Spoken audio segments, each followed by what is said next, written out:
आप देख रहे हैं फतेहपुर हलचल न्यूज चैनल। मैं हूं रमेश मोहन शुक्ला। मुझे विश्वास है अब तक आपका दिन शुभ रहा होगा। आप स्वस्थ होंगे, सानंद होंगे और प्रसन्न होंगे। आज बात इस वीडियो में कुदरत के कहर की। हमने सुना था कि जिस समस्या का समाधान मनुष्य के हाथ में नहीं रह जाता, प्रकृति उसका समाधान अपने आप कर देती। पिछले 3 दिनों से हिमालय से सटे हुए राज्यों में लगातार हो रहे भूस्खलन, बर्फबारी और भारी वर्षा के परिणाम स्वरूप जो तबाही की तस्वीरें समाज में दिखाई पड़ रही हैं, वो चिंताजनक। हमारे अपने क्षेत्र में फरवरी के आखिरी सप्ताह से और आज तक जिस तरह की गर्मी पड़ रही है, उससे गेहूं की फसल जिस तरह से बर्बाद हो रही है, वो हमारे लिए चिंता का विषय है।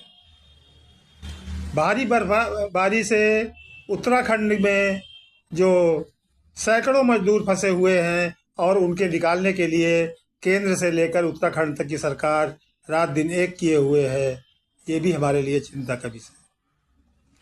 प्रश्न ये है कि हमने भौतिक विकास के लिए जिस तरह से प्रकृति से छेड़छाड़ की, क्या प्रकृति ने अपना बदला लेना प्रारंभ कर दिया है?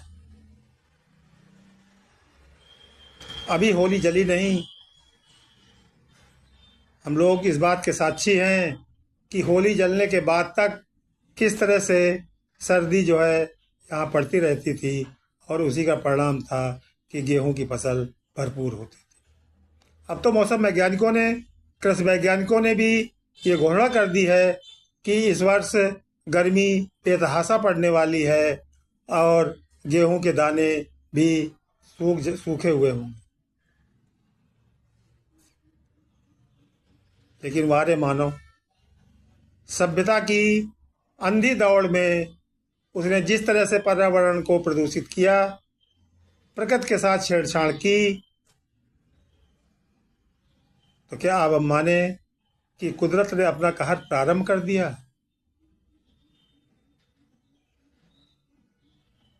कल जो देश का मौसम विभाग है, उसके वैज्ञानिकों की सूचना के आधार पर अगले 2-3 दिन तक कश्मीर, पंजाब के हिमालय से सटे हुए क्षेत्र, एनसीआर और उत्तराखंड में भारी बर्फबारी होने वाली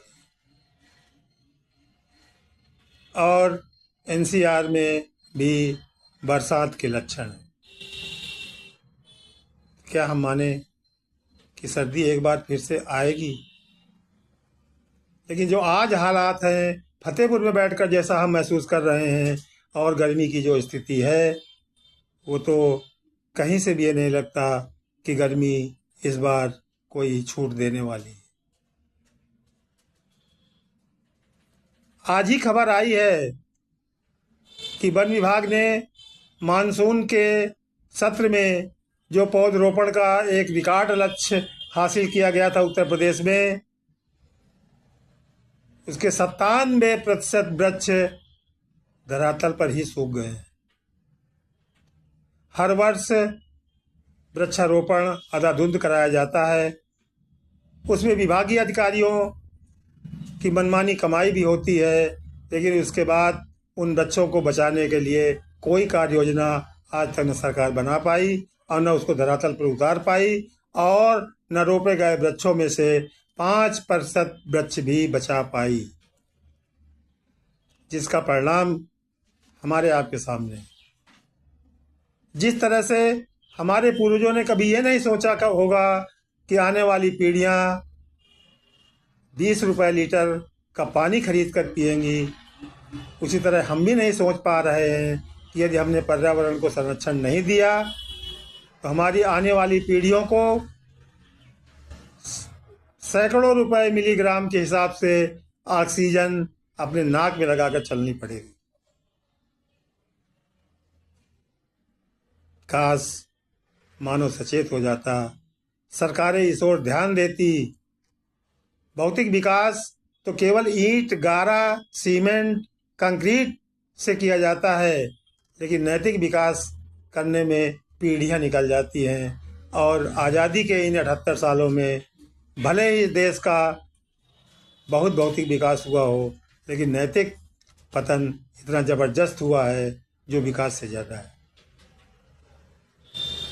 आज तो हालात ये हैं कि लोग गांव में भी एसी और कूलर के सहारे जीवन काट रहे हैं। क्या इसकी कल्पना हमारे पूर्वजों ने कभी की थी? शायद नहीं। लेकिन एक कहते हैं ना, अति सर्वत्र वर्जयते। हमने अति की प्रकृति के साथ में, और प्रकृति ने अब अपना बदला लेना प्रारंभ कर दिया है। अभी भी समय है, हम चेत जाएं, पर्यावरण बचाएं। हमारी ये समझ में नहीं आता कि 1947 के बाद से लगातार देश के विकास के लिए 5 वर्षीय, 7 वर्षीय, 10 वर्षीय और वर्तमान सरकार तो 25 वर्ष की योजनाएं बना रही है, लेकिन उन योजनाओं में क्या पर्यावरण भी एक विषय है?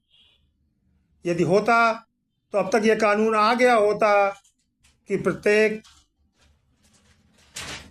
घर बनाने वाले को अपनी खरीदी हुई जमीन में से कुछ जमीन में वृक्षारोपण करना अनिवार्य होगा, वृक्षों को जिलाए रखना अनिवार्य होगा। लेकिन ऐसा कानून नहीं बना। हुआ इसके उल्टे।